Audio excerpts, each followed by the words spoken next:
Christopher Hitchens, writer, critic, polemicist, whose latest collection's called Love, Poverty and War.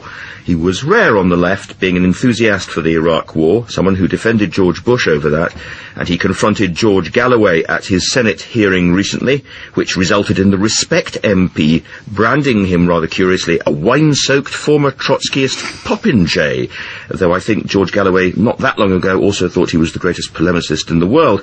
Christopher, you're fairly good in the verbal whacking department yourself, Michael Moore, Noam Chomsky and so on, but just in a technical sense, popinjay, that's not bad, is it? It's an interesting abuse. Nor is former Trotskyist as bad as all that either, unless you are, like Mr. Galloway, someone who said the worst day of his life was the end of the Soviet Union.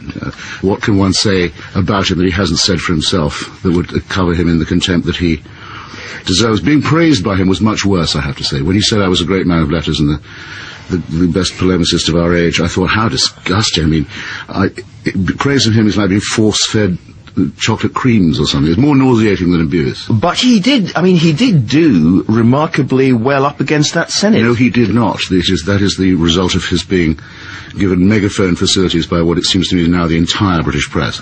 If it's considered clever to answer a direct question with a storm of gutter snipe abuse, I suppose he did do very well.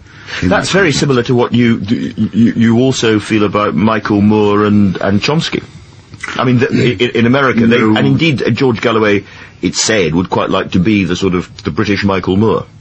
Well, he's certainly not going to be the British Noam Chomsky.